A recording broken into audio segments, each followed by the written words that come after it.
Welcome back. In today's video, we're diving into another batch of terrifying Reddit stories, perfect for late-night listening, studying, or just setting the mood for a creepy evening. Grab your headphones, get comfortable, and let's dive right in. My neighbors won't stop having kids. James slid his fingers down my waist and tucked them into my back pocket, bending over to kiss me on the cheek. We stood like that, in our freshly manicured front lawn, watching the movers carry our furniture up the front steps and into our new home. In our old apartment, on the outskirts of the city, that furniture had felt large and compact like a can of sardines. It was difficult to even maneuver to the fridge and back. Here, in the suburbs, where every house was a cream-colored cookie-cutter copy of each other, it would feel like dollhouse decor. I took James by the wrist, removing his hand from my backside and giving him a coy smile. Our honeymoon phase hadn't really ever ended, not since we started dating and definitely not since our wedding. I didn't think it ever would. "Is this too much?" I asked, resting my head on his shoulder. "It'll feel so empty with just the two of us." "For now," he muttered, and I could feel him smiling. We had never even really discussed starting a family, just because it felt so implied. We could always just read each other's minds like that. I knew he wanted kids as soon as possible, but I also knew he knew I wanted to wait a little longer, and he respected that. It was inevitable, but not a priority. I looked around. I always found neighborhoods like this one a little creepy. They felt simulated and devoid of actual life, but not this one. Somehow, even though the houses were the same, they each felt different. The home to our left appeared empty, with a colorful "for sale" sign on the lawn, but the one to our right was lively. The windows were adorned with bright pink flowers overflowing from their pots, and the yard was sprinkled with children's toys. Even now there were kids outside, a young boy who appeared around 12 years of age pushing a younger girl on a yellow swing set. Their laughter filled the air. "Hello," a cheerful voice called, and I turned to see a woman marching towards us with a gleaming smile on her face. She was beautiful and young, maybe around my age, with blonde hair tied up in a pristine ponytail. Her pants fit her perfectly, accentuating her feminine curves, and her blouse was bunched up around her pregnant stomach. I felt myself subconsciously cross my arms, insecure. "Hello," my husband replied, bringing me out of my daze. I realized the woman was holding a dish wrapped in tinfoil and steaming. "You're the new neighbors, I presume?" she asked, her smile only brightening, revealing her perfectly white teeth. "Yes," I said, not wanting her to think I was rude. "I'm Adeline, this is James. We're so excited, this is such a lovely neighborhood." "As are we. My husband and I were so pleased to hear a young couple was moving in. It really is the perfect place to raise a family," she said knowingly, glancing at her children and then back at us. "Oh, we don't have kids," I said, a nervous laugh bubbling up in my throat. "Oh," she exclaimed. Her smile seemed to falter, but almost as if it were a glitch, it was so brief. She held out the dish in her hands, tuna casserole. James took it from her, peeling back some of the foil and taking a whiff. "Smells delicious." "We never caught your name," I said, leaning into my husband's side. "You are?" The woman opened her mouth, but no words came out. I waited for her to answer. "Honey," a gruff voice called from the neighbor's doorway. It seemed almost unnaturally loud, not as if he was yelling, but like his voice was amplified somehow. The woman smiled at us again apologetically. "I must be going," she said, resting her hands on her stomach. "We will have to get together sometime." James and I only had the time to nod before she was turning away, walking quickly back towards who I assumed must be her husband. I saw something move on the second floor of their house, baby blue curtains parting. I looked up and met the eyes of two more children. They appeared to be twin girls, maybe 4 or 5. One of them waved. The other just stared. Embarrassingly enough, we didn't get to eat the casserole until several days later. Those days were full of hauling heavy boxes from our car and putting everything where it belonged, and my ears still rung with the sound of drills as I took the baking dish out of the freezer to thaw. "It'll be nice to eat something other than takeout," James said, sitting at our kitchen table and resting his head in his hands. "Yeah," I replied, "but I'm not sure how I feel about 2-day-old tuna." I walked over, nudging him with my hip. He pulled out his chair, guiding me down on his lap and wrapping his arms around my waist. There was so much excitement in the air as we had set up our new home, but I felt like we hadn't had any time to settle in yet. I had barely been alone with him in any meaningful way. It was the first time since our wedding day that we hadn't been all over each other. He pressed his mouth against my collarbone, trailing his lips up my neck and to my ear. I felt a giggle rise in my chest, running my fingers through his slightly oily hair. "When's the last time you showered?" I teased, and I felt him laugh against my skin. "I was waiting for you, my love," I smiled. "You're disgusting. We'd better hurry up and eat then." The oven dinged, letting me know it was preheated. It took everything in me to get up, off of James. Right as my fingers wrapped around the handle, my other hand reaching for the casserole, I heard something. I froze, tilting my head towards the window. The night was warm and still. I could see warm yellow light glowing in the neighbors' windows, a perfect caricature. "Did you hear that?" My husband didn't seem to be paying attention, fiddling with a loose leg of his chair. "What do you mean? I thought I heard something." Before I could dismiss it as delusion, it came again. It was a sound like a cat with its tail being stomped on, a faint yet blood-curdling screech. I looked closer at the house, but nothing seemed amiss. There was an even louder moaning sound, and then another scream, far clearer this time. "What was that?" James asked, now standing. I shook my head. "I have no idea. Maybe the neighbors are watching a movie." A crash and another scream. Something moved in one of the windows, and then the curtains were yanked shut. "Should I go and check?" "I can do it." My husband shifted nervously. I shook my head. He would do it, but I knew he didn't want to. He had always been skittish, especially at night. "I'll go." I grabbed an oven mitt and tossed it at him. It hit his chest and fell to the kitchen floor. "Put in the casserole, I'll be right back." The night felt even more quiet when I stepped outside, almost eerily so. The air felt so heavy and still, like I was standing inside of a painting of a street. My footsteps echoed against the pavement, and I tensed each time another scream rang out from the house. "What the hell?" I muttered, half out of curiosity and half just to hear a human voice. I knocked on the front door 3 times, wiping my sweaty palms on my jeans. I was already starting to regret coming over here, feeling silly for disturbing their night if it really was nothing. Even their porch was pristine. The white paint looked fresh, and even the dolls and toy cars strewn against the railing looked organized. I heard footsteps and the front door opened a crack. I caught a glimpse of a man's face, his jaw square and dusted with stubble. "Good evening, Adeline," he greeted me. "Hi," I said, my voice coming out far softer than I meant for it to. "Good evening. I thought I heard something. Is everything okay?" He hesitated, then smiled.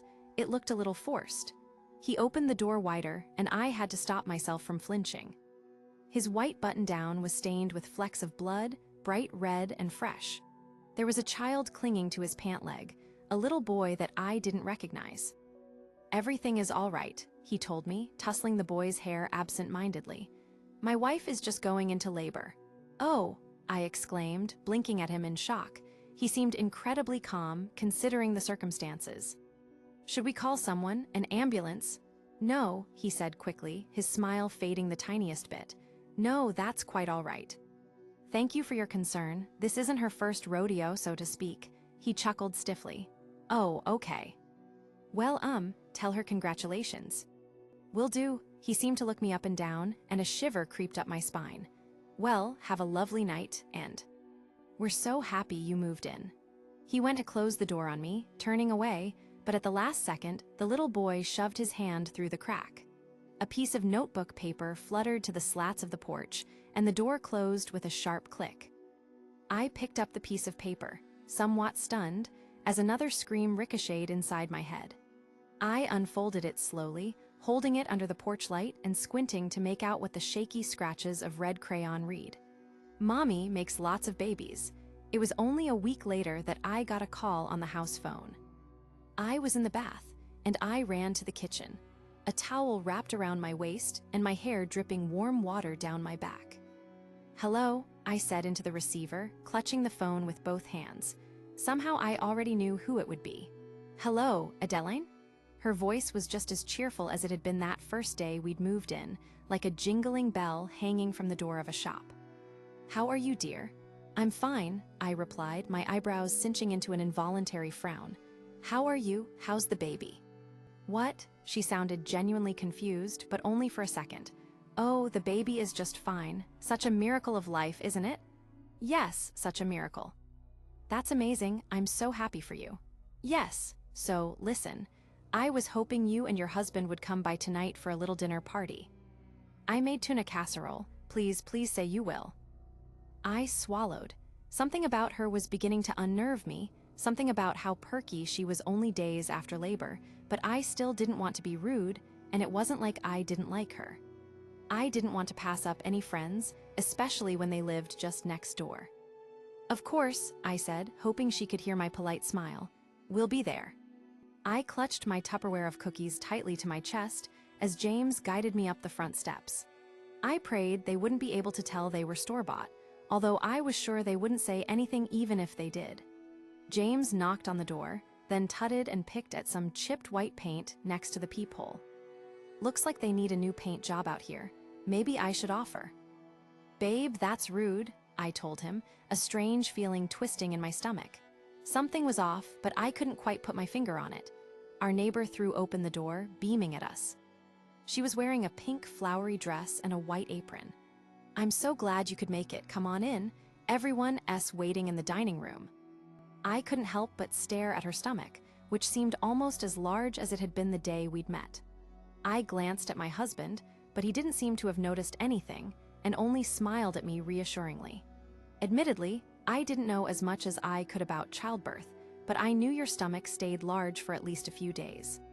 Surely her body just hadn't recovered yet. Their dining room was larger than ours, or maybe that was just the way it was decorated. It was minimal. The only personal items I could see were more toys. At their long dining table, there were 6 places set. A little girl sat at one of them, quietly playing with a Barbie doll, and a teenager sat next to her, scowling at us. I didn't recognize either of them. This couple seemed so young. How could they have a teenager already? Some people started early, I guess. I had assumed dinner party meant there would be more people, but I felt guilty for assuming that. They were so eager to spend time with us. Maybe they just didn't have many other friends, especially with so many children running around. Across from the kids sat her husband, grinning at us. I blinked. He didn't look how I remembered him. Hadn't her husband been a brunette? This man's hair was a lighter brown, almost a dirty blonde, and his face seemed softer. It must have just been the lighting, I told myself. Surely in the dark, his features had just looked bleak and more severe. The woman immediately started bustling around in the kitchen, and James and I took our seats. I stared at the glass of wine already set out in front of me, the dark red liquid reminding me suddenly of that night, of the blood splattered across the man's shirt. James began chatting up the husband, but I couldn't bring myself to keep up. I just stared into the glass, swirling the wine around, watching it lap up against the rim. It was so dark, almost black. We didn't even know these people's names. Were we so rude that we had never asked? Was that a bug? I dipped my finger into my wine and fished out a small fly, still buzzing desperately. Looking around quickly, I flicked it off my finger and to the ground, not wanting to embarrass our hosts. "Such a lovely home," James was saying, and I smiled and nodded as if I had been listening. "Yes," I butt in and then hesitated. "Forgive me, but I've forgotten your name." The man's grin didn't falter. "Joseph," he said happily. "No need to apologize." "I'm Joseph, and your wife. Dinner is served," the woman called, interrupting me. She wielded a large dish which gave off a faint fishy aroma, setting it down with a flourish in the center of the table. "Thank goodness, honey, I'm starving." Joseph tucked his napkin into his shirt and picked up his fork and his knife, clutching them in both hands cartoonishly. I looked at James, searching for any semblance of confusion. I found none, only a polite smile. "This is the children's favorite dish," she told us, taking my husband's plate. "How many kids do you have?" "Here you are, love," she said, scooping a helping of casserole onto his plate and reaching over me to set it down in front of him. As she leaned over me, I caught a glimpse of her face. Her skin seemed to glisten around her eyes, like it was wet. Growing boys need to eat. James chuckled nervously, the first hint I'd gotten of anything amiss. That's what I keep telling Adeline. Joseph laughed uproariously, pounding his fists on the table. I caught the teenager jump, and the little girl set down her Barbie, but I couldn't decipher the expression on either of their faces. "A man of my own heart," he cried, and he didn't stop laughing. "What did you bring us?" the woman asked after a moment, nodding at the Tupperware, having to raise her voice to be heard over her husband's laughter. I swallowed. "Chocolate chip cookies. Lovely." I gazed down at the food she'd put in front of me. It smelled even fishier up close, nothing like the first one she'd given us. I picked up my fork, picking at a flaky corner. A fish bone stuck to the prongs, long and slender and sharp. "I hope you'll eat it all," the woman said to me, leaning over so close her blonde curls tumbled onto my shoulder. She smelled of perfume and faintly of fish. Now that she was close to me, I could see clearly that her face was, in fact, wet. "You simply must get used to eating for two." After that dinner, it wasn't that I was avoiding them, but I didn't make much of an effort to get closer. I felt deeply uncomfortable in a way that I didn't quite like to think about. Even so, I told myself it wasn't them, we just had gotten busy. James had started his new job in the city, starting construction on a new shopping mall, and I had a big interview coming up. I simply didn't have much time to think about our neighbors. Not that they didn't make it difficult not to. Neither of us got much sleep anymore. The sound of a crying baby kept us up and made us restless. They baffled me during the day, too. One Monday before James had gotten home, I noticed a man out in their yard, playing with a few of the children. He was chasing them around the swings, around and around, and they were shrieking with glee. My curiosity got the better of me. Was this an uncle, a babysitter? I knew little to nothing about this family, and I figured that was what was unnerving me so much. Maybe if I knew more, I would feel comfortable living next to them. Before I could stop myself, I walked out, watching them play for another moment before speaking. "Hi," I called out, and all four of them turned to face me. "Hello. I'm Adeline, I live next door. Sorry to be nosy, I was just wondering, how are you related to the family?" The man smiled at me just like the rest of them widely. Up close he looked even older, maybe in his 40s. He must be a relative of some sort. "Don't be sorry, Adeline. I'm their son. We've been so happy that you moved in." After that, I put even more distance between myself and the neighbors. I was sure there was a logical explanation for all of this, but if I thought too hard about it, I felt like my brain would explode. A couple of nights later, James had had enough. "That's it," he muttered against my shoulder, squeezing me from behind. "I'm going over there." I groaned, rolling over and pressing our noses together.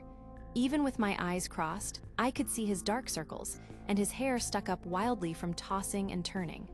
"Don't, honey," I whispered, my voice raspy. "It's okay, it's not their fault."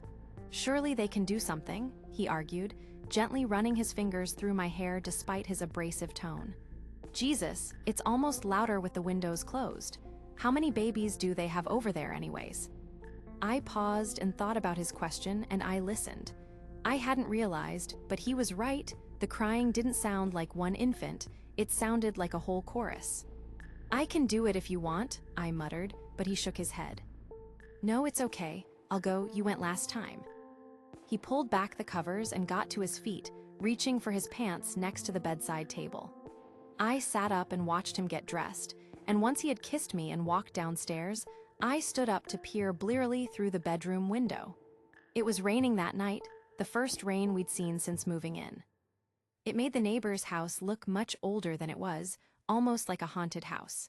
In the darkness and the storm, it almost looked dilapidated. I watched my husband tread through the mud, smiling at how goofy he looked carrying our purple umbrella. I watched him march up the front steps, shaking the water off of himself and knocking on the front door. I remember it so vividly. It wasn't a dream. I remember him knocking, and then, so quickly it was unnatural, the front door opened. I didn't see who was behind it, but I saw a bright flash of light and heard a deafening gunshot, and my husband fell to the porch. His chest was eviscerated, blood and guts spewed out on the wood, my husband's warm body still twitching. I remember staring, shaking, in complete shock. I remember seeing curtains parting from the corner of my eye, but I couldn't pull my eyes away from his body. I remember everything going black, like static taking over my vision and falling. I was surrounded by red meat and blood, and a sticky white substance. I was naked and wet, and I couldn't move. All my limbs were cramped up against my body. I felt a pull, pulling me, sucking me down into the redness and the darkness. I heard a voice, a woman's voice, muffled and distant, screaming and sobbing. "No. I don't want to, please. I don't want any more." I saw a bright light, and I woke up in my bed, gasping for air, drenched in sweat. My husband sat up next to me, woken no doubt by my violent cries. He pulled me against my chest, stroking my hair, but I wouldn't stop shaking. It's okay, just a dream." But it wasn't just a dream, I saw it. I had seen him die. It had been so real, so vivid. I was still mourning, still in shock, curled up in his lap. It couldn't have been a dream. She brought me a pie the next day, the wife. James had stayed home from work to console me, deeply alarmed by my reaction to what he thought was just a bad dream. He offered to get the door, but I didn't want him to. I didn't want him anywhere near a front door ever again. I turned the knob with shaking hands, and there she stood, her hair tied up in a messy ponytail, clutching a pie tin in front of her. She was still pregnant. She held it out to me, her smile gleaming and wide, but her eyes apologetic. "I wanted to apologize for the noise," she said cheerfully, tilting her head. "I hope it hasn't kept you up. It's just so difficult sometimes with newborns. You of all people would understand." "I don't have kids," I said bluntly, eyeing the pie. "It must have been cherry. It was red, so red. Remember?" She blinked at me. "Oh, yes, of course." She held out the pie, pushing it into my hands. "Please take it." I cautiously took it from her. It was so red inside, like the red from my dream, like my husband's guts. When I looked back up, she was still smiling, but there were tears streaming down her face and dripping off her chin. I stared at her blankly.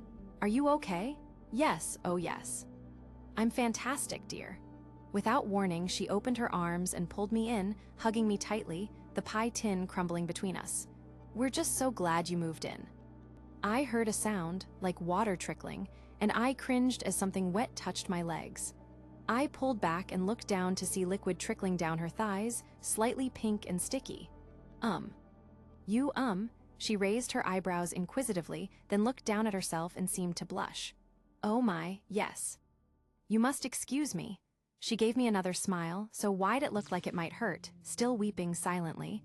She looked older than before. "I'm so sorry." Again, "I'm so sorry." She killed herself a couple of days later. I saw it happen. I felt an urge to look out of our bedroom window around 5 in the morning, and I saw her standing on the roof of the neighbor's house. She seemed to look me right in the eyes before she plummeted. I ran down the stairs as quickly as I could, almost tripping and cracking my head open. When I got outside, everything looked different. The house looked different, old, like it hadn't been lived in years. The yard was overgrown, the grass swallowing up the children's toys, and the pink flowers on the windowsills were shriveled and brown. The porch was dirty and packed with things, as if only hoarders had ever resided there. The paramedics came after I called 911, and the police, and it occurred to me that it was the first time I had seen anyone other than us and the neighbors on that street. They told me it was a good thing I had called, because no one else would have. When I asked what that meant, they just looked at me blankly. "No one else lives here, ma'am," one of them told me, as if it were obvious. I stared at her body until they took her away. She looked different. She looked old. Even so, I could have sworn I saw her stomach growing. I heard them call her Jane Doe as they zipped up the black body bag. That was a few months ago. We moved back into our apartment closer to the city, and even though it's cramped here, it feels so much more comfortable. I've been going to therapy, trying desperately to figure out if what I witnessed was real or pure insanity. My therapist seems to think it was stress. Somehow, so does my husband, as if he wasn't there. As if he didn't see what I did. He seems different. I've noticed things, like how the mole on the back of his wrist is gone now, and how his hair grows slightly curly when it used to be so straight. I can't get the image of him that night out of my head, his body destroyed and drenched in gore, his eyes still open. I've been throwing up every morning, but I won't test. I'm terrified to confirm what I already know. Mirror, mirror. I had been driving for hours, and it felt like days. I needed to pull off and get a couple hours of rest. When I saw the flashing vacancy sign off the freeway, I took it as a sign. $50 for the night, no fuss, but the clerk told me one thing.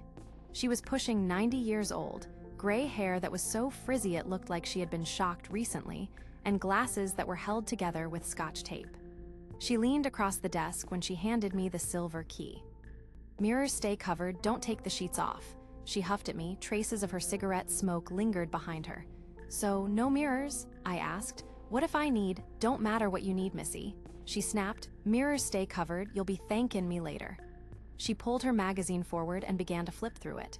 Room 3 to the left, sleep tight, she called after me. Which brings me here to this room. At first glance, it's your general slightly sketchy motel room.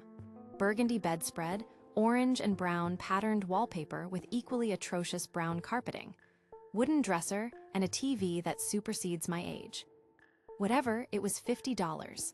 I tossed my bag on the bed and walked to the bathroom to get ready to sleep. Sure enough, white sheets had been draped over the vanity mirror. Behind the door, a full-length mirror was nailed to the door with a similar sheet draped over it. I stared at the sheets. Surely there is a reason why they are covered. Maybe the mirrors are broken and the place is too cheap to fix it. Better leave it alone. After I used the bathroom and brushed my teeth, I changed clothes and settled into bed.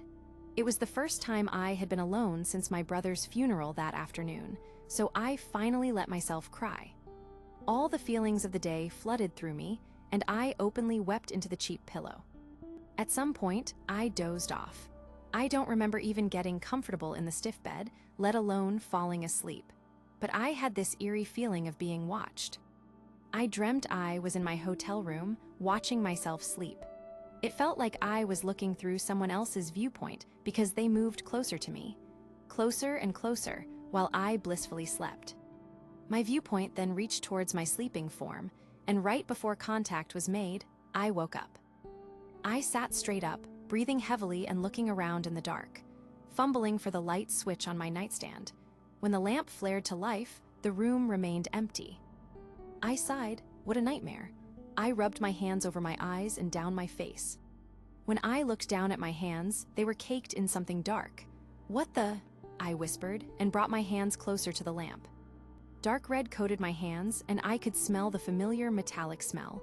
Blood. Oh shit, I yelped, getting up out of bed. I got nosebleeds all the time as a kid. I really hoped the habit wasn't coming back. Though the lamp was on, the glow was faint. In the dimness, I used my phone flashlight and stumble into the bathroom and turn the light on. The covered mirror was waiting me. Okay, well, I'll put the sheet back once I clean my face, I say, and in one move I remove the sheet. I hold my breath, hoping there isn't a mess of shattered glass waiting me. And thankfully, it's just a mirror, still intact, a bit dusty, but just a mirror. However, my face is quite the sight. Sure enough, blood is coming from my nose and the sticky substance is caking my chin. I take a washcloth and run it under the warm water, then bring it to my face to dab away the mess. I stare into my reflection as I clean my face, and I think, wow, I look rough. Dark circles hang under my eyes, my skin looks dull, my hair's frizziness is in competition for the hotel clerks. It's been a long day. As my face becomes clearer, I see my reflection start to change. My skin becomes brighter, my dark circles slowly fade, and my hair looks shinier, bouncy even. I continue to dab at my face with a confused expression. I must be so tired I'm hallucinating. I finish cleaning my face and rinse the hand towel. When I look back up at the mirror, my reflection smiles at me. Am I smiling? I touch my mouth and my reflection follows. I turn my head left and right, trying to track the motion in the mirror. That's when I notice there is a half-second delay against myself and my reflection. What the hell is this? I say out loud. The reflection doesn't match my movements. My heart begins to race, and I'm thinking I need to just go back to sleep when my reflection speaks to me. "You really do look rough," it says to me. My jaw drops while my reflection tilts her head at me as if she's studying me. How did you know I thought?" I ask, trying to look behind the mirror for any screen. "Well, of course I know what you thought." My reflection laughs coldly. "I'm you." No, you're not. "Okay, I'm going back to sleep," I whisper. I grab the sheet and begin to place it back over the mirror. "Wait." I pause. I wait. "How was the funeral?" it asks. How does it know I was? Am I going crazy with my grief? Does that happen? I say nothing. "Pretty brave of you to show up, considering the circumstances," it coos. I'm still holding the sheet, half covering the mirror. "But were you brave enough to tell Mommy and Daddy that it was your fault their favorite child died?" I rip the sheet off. "That's not true," I yell. My reflection smiles at me. "Oh, I think it is." "You know it too. Wasn't he driving to pick you up because you and your boyfriend got into another fight? Wasn't he on his way to you when the drunk driver hit him?" she asked, steadily watching my reaction. He wanted to come," I whispered to the sink. "Did he? He wanted to be pulled out of bed to deal with his sister's drama again? Did you really have no other options?" it demanded. "If I had known," I stammered, "if I knew he was going to, then I wouldn't have." "Well, it's too late now, isn't it?" it interrupted. It laughed at me. I felt my hands start to shake. This was a nightmare, a horrible nightmare I will dissect in therapy this week, but a nightmare. "Goodbye," I say firmly. I place the sheet over the mirror and straighten it out. I rub my eyes, wash my hands, and open the bathroom door. "Did I say you could leave?" it says. I slowly turn back to the covered mirror. My heart is racing, my arms are shaking, and I can hear my breaths coming out in quivering bursts. I reach up to the sheet and tear it down. My reflection stares back at me. But this time it's the frizzy hair, dull skin, and dark under eyes. I let out a shaking breath. "Just a nightmare," I laugh to myself. I turn to the bathroom door and notice the sheet covering the full-length mirror is no longer covering it. In my shaking terror, I must have knocked it to the ground. I bend over to pick up the sheet, and when I turn back to the mirror, I gasp. My terrorizing reflection is back, smiling at me. When I open my mouth to scream, its hand reaches through the mirror and wraps around my throat. I drop the sheet and begin to try and detach its hand, but its grip is too strong. I can feel the air leaving my body. It sees my struggle and laughs coldly. "You stupid girl, you shouldn't have talked back to me." Just then, my familiar appearance begins to laugh again, closing its eyes and throwing its head back. When it looks at me again, its eyes are red. I have never felt terror like this. "Your mind is a dark place, girl. I can't wait to tear you apart from the inside out," its now deep voice tells me. "You folded too easily. Not only are you gullible, you're also weak," it cackles. Its grip on my neck tightens with each second. "Lucky for you, I need a new host, so I'll make this quick." The creature starts to pull me towards the mirror. No," I try to shout. No, you're out of options, girl." It continues to laugh. I still have my phone in my pocket for the flashlight, and I fumble to get it out of my pajamas. Once I get the grip on my phone, I throw it with full force at the mirror. I watch my reflection's expression shatter into a million pieces while it screeches. Its grip releases on my throat as its hand retreats back into the shards of mirror. I collapse on the glass, panting and sobbing. I can feel the broken pieces slicing into my hands, but I can't move. My head is pounding, and I feel my nose has started to bleed again. Just then, I realize the pounding isn't in my head. It's my room door. I scurry out to the room and peer out the peephole. The hotel clerk is standing there, hands on hips and tapping her foot. I open the door slightly. "Yes," I ask. She pushes past me and marches straight to the bathroom. She pushes the door open and sees all the broken glass covering the floor. "You idiot, I told you not to uncover those damn mirrors," she scolds. I'm sorry," I stammer as I begin to sob again. "What did it say to you, Missy?" she demands. It knew about my brother. It wanted a host," I whisper. She hands me my bag and looks me right in the eye. "You need to run, Missy. You need to go. The gate is still open and it will find you. You have to go now," she yells, shooing me out the door. But what about you? Are you safe? I ask. Oh, I'll be fine. It ain't scared of me, it's scared of you now. That makes it angry, she tells me. What do you mean? She laughs coldly. It used your worst fear against you and you fought back, didn't you? She asks me. I nod. The only thing evil hates more than good is someone who fights back. You have to go. I nod and stumble into my car, flip it in drive, and peel out of there. In my state of adrenaline, I made it home in no time. When I got into my apartment, the exhaustion overwhelmed me, and I passed out on my couch. When I woke up, there was no blood on my face, no bruises, no cuts, nothing. I have tried looking up the motel I stayed at that night, and it doesn't appear on any search. I also never got a charge on my credit card I used. Nothing remained to show any evidence of my time there. I avoid mirrors now, using only my phone's camera to check my reflection. I told my parents that my brother was on his way to me when he died. They cried and hugged me. They told me it wasn't my fault, and the relief I felt when they said that is indescribable. I've talked about the stay in therapy, and my therapist assures me it was just a bad dream about my fears regarding my brother's death. But I will always remember the hotel clerk's words. And I will never stop looking over my shoulder, and I will never stop fighting back. That's it for tonight's collection of creepy Reddit stories. You'll find all the sources linked in the description if you'd like to read more. If you enjoyed the video, don't forget to hit like, drop a comment with the story that stuck with you the most, and subscribe so you don't miss the next upload. Until next time, stay safe.